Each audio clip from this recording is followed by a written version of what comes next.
Oh, okay.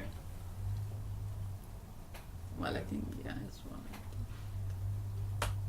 So to lose something or someone really valuable to you or really precious to you. And so a lot of work has been done on grief. Okay, so some people would argue, is it a task? Do you have to work through it? Or is it a stage? Is it something that you go through? Okay. And William Warden says, grief is the price you pay for loving someone. And I think that that's a really nice phrase that sums up the great cost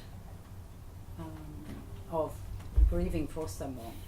And Warden talks about tasks, that you accept the reality of the loss, you work through your pain and grief, you adjust to a new environment, and then you have to find an enduring connection with the deceased while moving forward with life. So you can think of your loved person without becoming too distressed. You know, you can frame them, and I'm so glad I had them in my life, I'm so glad that this is, you know, I have known them. And then you can move on. Okay, so that was William Warden. Colin Murray Parks, he was a psychiatrist, and he used the work of John Bowlby. And John Bowlby in the 60s looked at anxiety and separation between mother and baby. Now, you wouldn't get through ethics doing this nowadays, but what he used to do was to snatch a baby away from a mother and then look how she responded. No, you wouldn't get through ethics now. He also had the famous monkey experiment. The monkey? With monkeys, yeah. He separated monkey babies from mothers. Oh, right, okay. But I saw a video that was made in the 60s, and it was just called John, and it's a really distressing video to watch. Has anyone seen that video? Which? Yeah? I still have it, but I don't have a video player. Isn't that odd? But with the monkey that is passing? No, what the, no. No, it's a different. No, it was sort of in the 60s. If you were to have, when you were having your second child, your first child would be sent to a nursery. Okay. I mean, overnight, you know, they'd stay. So there was a couple, the Richardsons, who used to do the field work. And you could see the woman in her white coat sitting on a chair in the nursery. And this little guy gets brought in. He's about, would you say he's about 3? Something like that. He's just a toddler. And he's been used to being the only child, his parents adore him, and he goes in, and some kids have been there a long time. And so it's almost like a jungle to him, you know. So he picks up a toy to play with, and then some kid snatches it off him. And what? You know, I picked that up.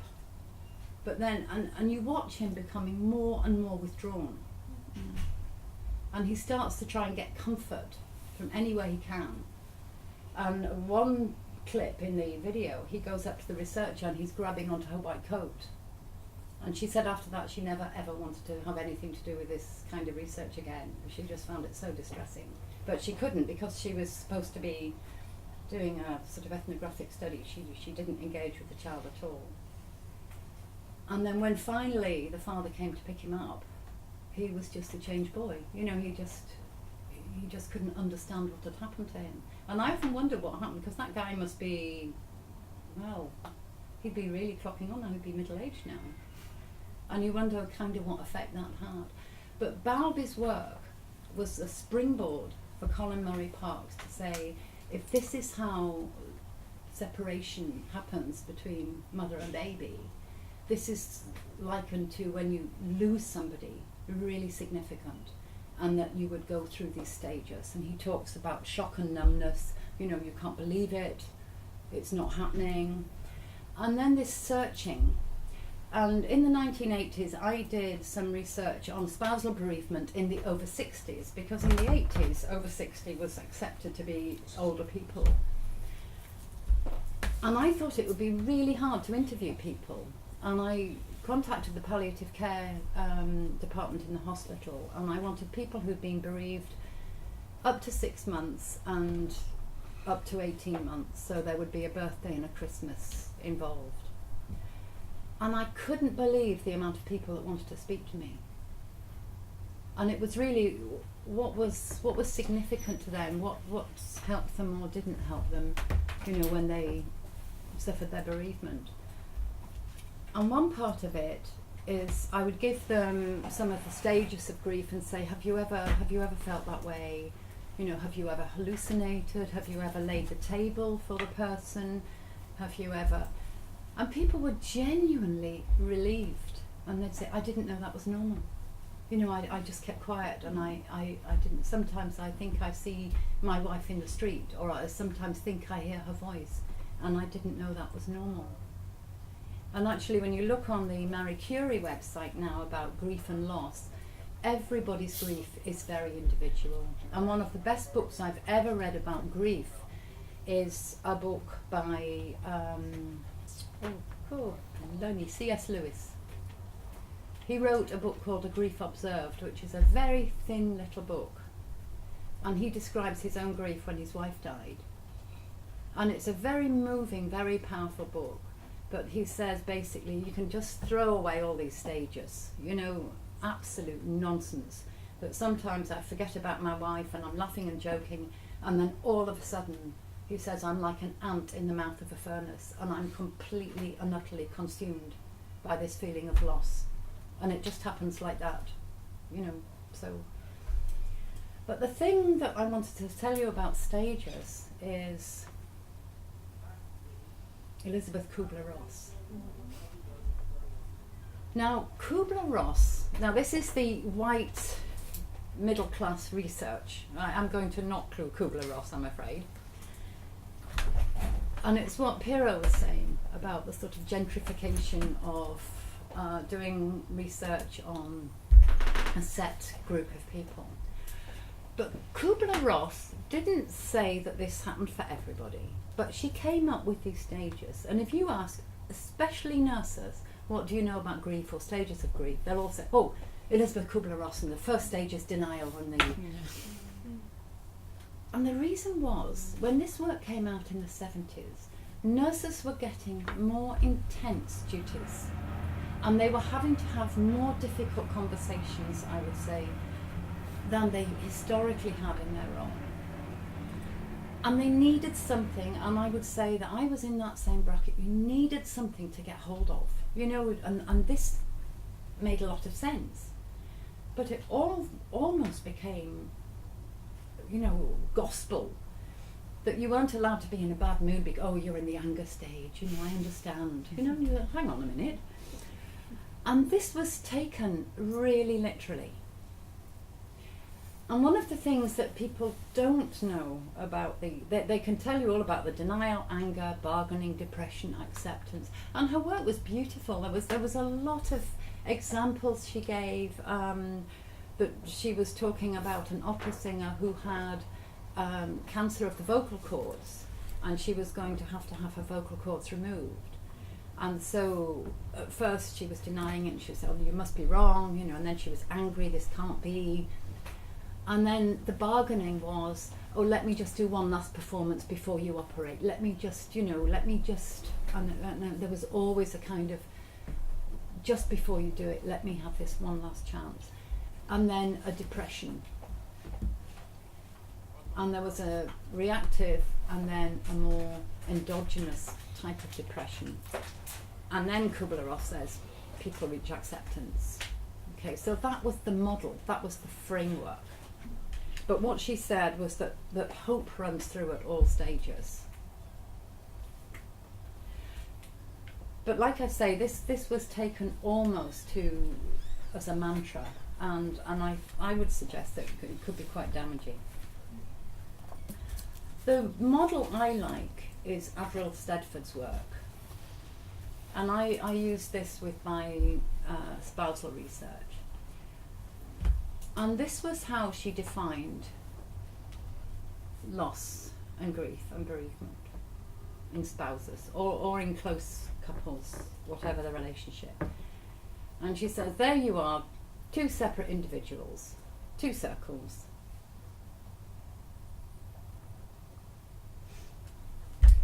And you start living together. Your lives intertwine. And you're no longer the two circles, but you're one big circle.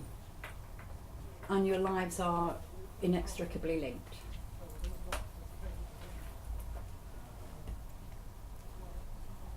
And then the black part is the loss. And there you are, raw, with all these jaggy edges, with a huge part of you missing. And the resolution, she says, comes that once you've lost someone, you are a bigger circle than you were at the beginning, but you have holes in where that person used to be. And I kind of like that. That made a lot of sense to me when I was researching bereavement. So there you have a whistle-stop tour of some of the theories. Okay? Sure. Okay. So I'm going to pass on to the show now.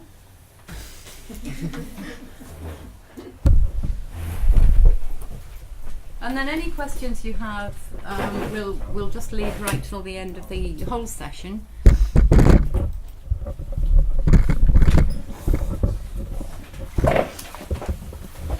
But I think one of the things when I was knocking people off is that frameworks are something to hang your hat on. You know, they're something to use, but certainly not to take too literally. Yeah, because we don't want to leave you on a depressive note. That's not depressing. Of course, we would agree that the theories are quite valid and would have an opportunity to discuss about it. But we're hoping we could participate in a very short-term presentation, the Menti. So we want you to just type on your phone. You can just go on the website and then use the code over there and just give 3 words on why people may be reluctant to life force changes. I mean, which is part of what we're discussing today about transition. What do you think would influence people's transitions or restriction or reluctance to transition?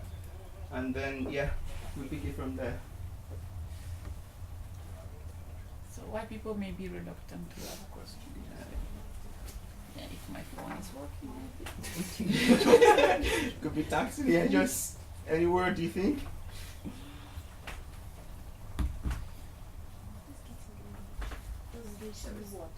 Is there a different question first? Yeah, I think it's a pop-up menu. Just the first question. Yeah. I'm sorry, what does it mean? Yeah, no, not the second question. It's just the first one. Have you answered that one? No, then the first again. Sorry. Select an option. Yeah. So you have to make a choice between. It's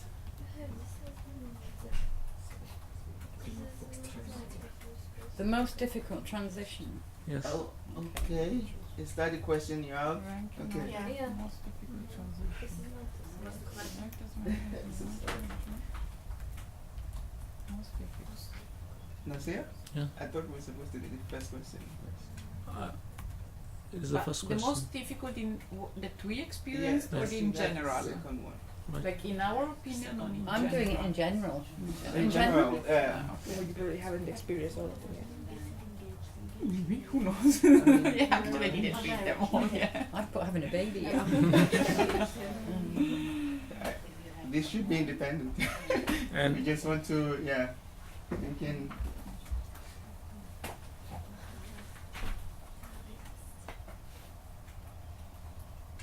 Let's see.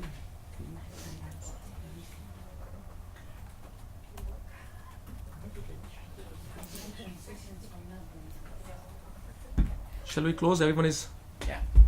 done.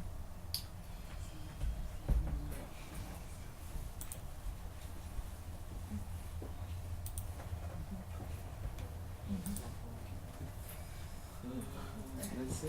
Right. Oh, there is. It keeps knocking All right. you off the network. You have to just reconnect again. Okay, while he's trying to sort that out. So, Yes. we have 3 papers centered around care transition. One is describing the transition of older people to care homes, and the other one is centered around individuals taking up new roles as family caregivers. And then the last one is describing the feeling or changes in a person's role as the person needing the care. So it was describing the loss of autonomy, which underpins some of the discussion we had today, especially for people who are in need of care. For instance, when we were discussing about dementia earlier today, and we were talking about the autonomy that is required for someone who is having a condition, on whether or not they should be given a full opportunity to exercise their autonomy, or there should be a way to moderate this exercise and freedom so that they can be catered for. So our objective for this section and workshop is to critically discuss the life-changing scenarios which we have probably read, and we really acknowledge that every one of us has contributed to the discussion by adding our views and perspective to it. And then we also want to critically evaluate the reason why people may not or may adapt to these changes, and to also discuss the theories underpinning these changes. So discussing the first part of it, there are certain things that I think we have all shared in our reviews, and one of it is the uncertainty that surrounds transition from being independent then to being independent individuals. So would like us to contribute to that. What are our thinking on that, and how do we think some of these theories which we have just listened to by Professor Angela Kydd, how do we think this theory fits into answering some of these questions, and how do we think that this adds to the knowledge of uncertainty that people may go through in care transition? Yeah, so we welcome contributions from you on that.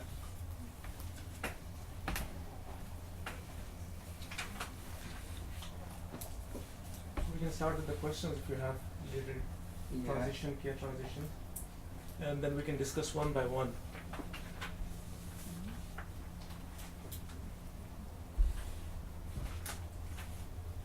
So what do you think is a difficult thing to do when we are preparing for a role as a transition? Whether the role itself is difficult for someone, for example in palliative care, if we look at a person or a partner or family member or a family carer, if I put that way, how it will be ready, what issues it might face, and how they can prepare it, what barriers could be there. And lastly, in a palliative care, if the death is known to the person that inevitably they have to depart, how this transition could be difficult.